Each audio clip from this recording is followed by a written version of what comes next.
Nous, comme honorables députés, nous sommes désabusés par un mal qui s'est installé dans notre chambre. Ici, je voudrais dénoncer la corruption. La semaine passée, beaucoup de nos collègues ont été victimes parce qu'ils ont été appelés. Et certains inciviques proposaient aux honorables députés un montant, parce qu'il faut aller tout droit au but, de 7 000 $ américains en échange d'une signature pour la destitution du bureau de notre Chambre. J'ai toujours milité pour la stabilité de nos institutions, mais spécialement de l'institution Parlement et puis notre Chambre comme l'Assemblée nationale. Nous ne voulons pas de telles pratiques. Vous savez, lorsque un courant politique prône l'état de droit, mais l'état de droit passe par quoi? Il y a des qualités à pouvoir dévêtir cet état de droit. C'est notamment la lutte contre la corruption, la lutte contre le coulage des recettes, ainsi de suite. Faites un petit calcul. Nous sommes à 500 députés. Lorsqu'un courant politique veut avoir la majorité parlementaire, comme on dit, ils veulent que la majorité parlementaire puisse basculer, puisse quitter du FCC à un autre courant. Mais c'est impossible. C'est le peuple qui choisit, c'est le peuple qui donne la majorité à un parlement. Et le peuple s'est déjà prononcé, c'est une fois pour toutes. Lorsqu'un courant politique veut avoir une majorité, ce courant doit attendre les autres élections.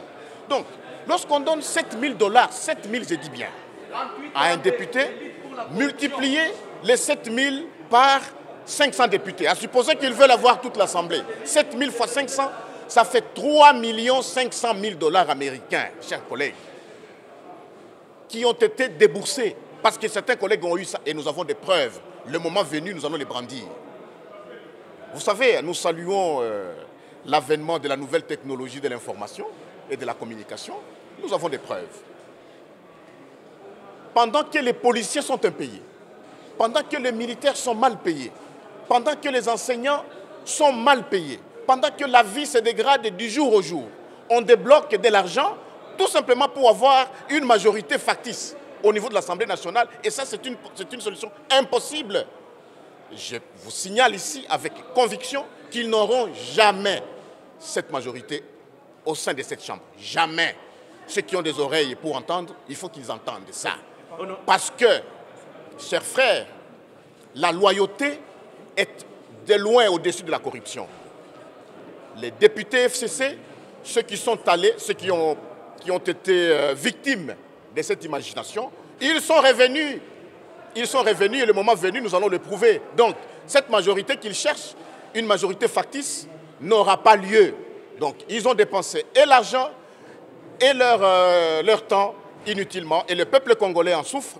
Savez-vous que la Régie des eaux a dit que la semaine prochaine, peut-être qu'elle ne pourra pas fournir l'eau dans la ville de Kinshasa parce qu'il y a une dette de 5 millions de $ que l'État congolais doit à cette société.